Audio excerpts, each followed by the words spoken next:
Hello everybody, welcome back to the channel. So in today's video, we are going to be talking about the latest regarding Frenkie De Jong, and then we're also going to be talking about Barcelona's emerging player, which is Pablo Torre, a player that will be joining Barcelona in this coming summer. And we're going to be discussing what did happen with this player yesterday and when should we expect him to make his appearance at Barcelona. There is so much that we do have to discuss within today's video, but first, before we go into any of this, if you guys do have any questions when it does come to like the details of Frenkie De Jong, or when it does come to Pablo Torre, or if you want to find out what's currently going on with anything regarding your favorite player, your favorite team, I do get all of that information, all of those details on the OneFootball app. The OneFootball app is a very informative and entertaining app. I do believe that you guys will love it. It is a football app and it is for free. If you guys do want to download the OneFootball app, you can so by scanning the QR code that you do see here on the screen. It'll take you straight to the App Store. You can download the OneFootball app from there, set exactly who you do want to follow, like in this case Frenkie De Jong, and then you'll be set and done from there. You'll be notified immediately and live before I even upload these videos onto YouTube. And so lastly, I do want to thank the OneFootball app for supporting a content creator. But now let's get back into the video and let's talk about Frenkie De Jong, because look, I want to make some things very clear, and it's going to be a very serious conversation when it comes to Frenkie De Jong within this video, because I know I do speak about this player a lot,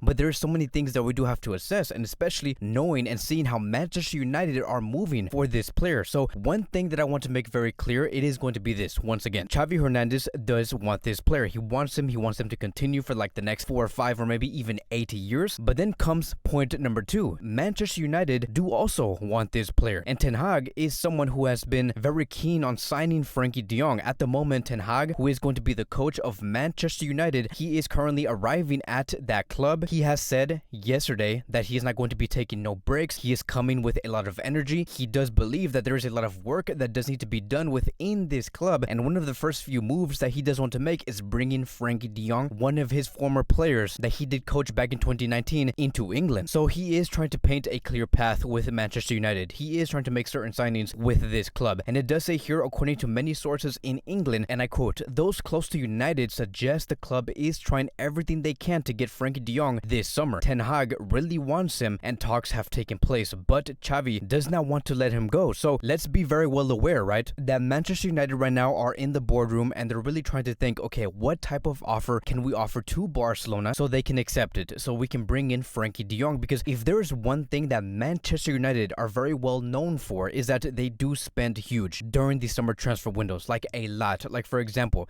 the past few signings that Manchester United have made, they have spent a total of 93 million euros for Sancho. They have spent a total of 42 million pounds for Van de Beek. They have spent a total of 95 million pounds for Maguire, a center back, and they have also spent a total of 70 million euros for Bruno Fernandes. And so again, if there's one thing that we have to know about Manchester United, that is they like to spend huge on players that they really do want. And looking at Barcelona's financial situation, knowing that they want to get financially healthy again, and they're working towards that, if Manchester United do come in and they say, we'll give you 90 million pounds for Frenkie De Jong, you better bet that Joan Laporta and Mateo Lemar are going to want to consider and really consider a deal like this and say, you know what, let's accept it. The 90 million pounds is something that's going to greatly help this club, and the club has to go first, because not only are we going to be getting our money back for what we originally did pay for Frenkie De Jong, but we're also going to be receiving an extra 20 million euros, and on top of that, save a huge amount on wages. And it does say here, according to Fabrizio Romano, Barcelona want at least 80 to 85, right? At the very least, 80 to 85 million euros to sell Frenkie De Jong. Xavi will do everything to keep him, but it will depend on the club's financial situation. So again, that is the very least that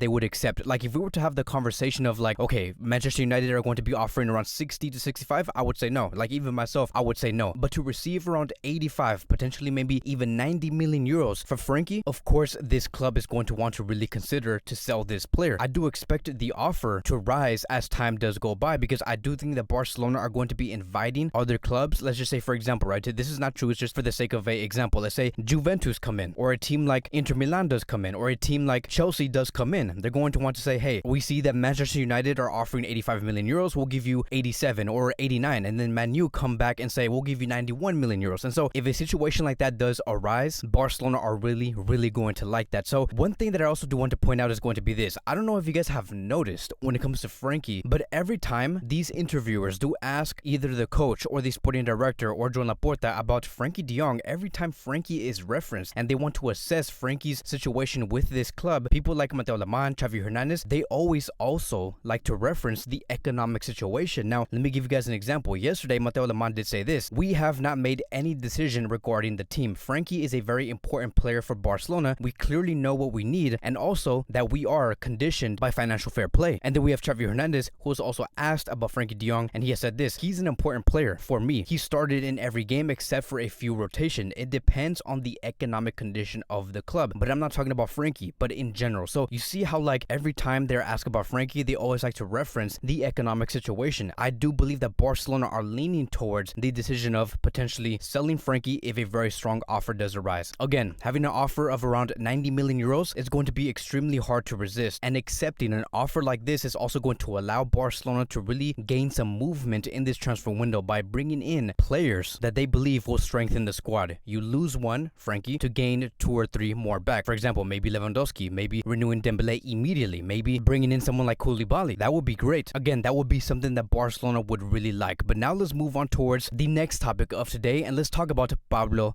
Torre.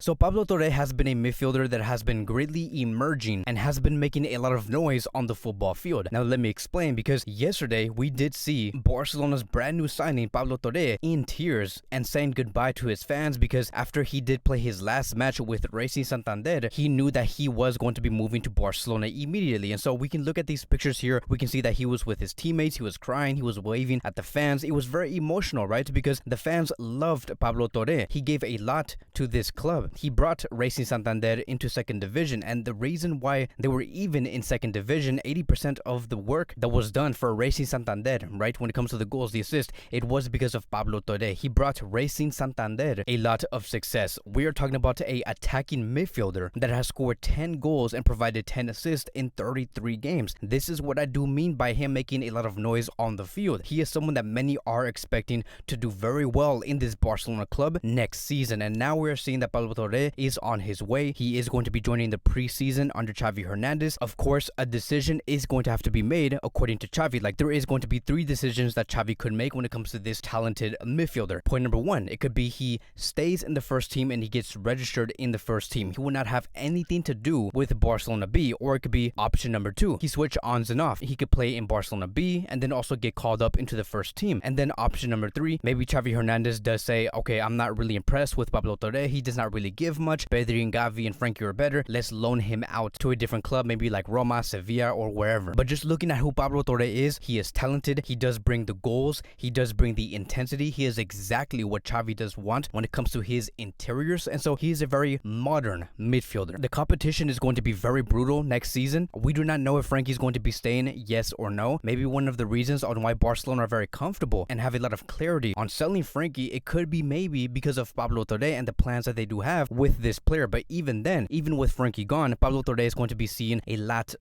of competition, facing Kessie, facing Pedri, facing Gavi. And let's just see how all of this does pan out. But that is going to be wrapping up today's Barcelona Daily News. Thank you guys so much for watching. If you guys are new here, welcome to the channel. Please like, subscribe, comment, and I will see you guys in the next video.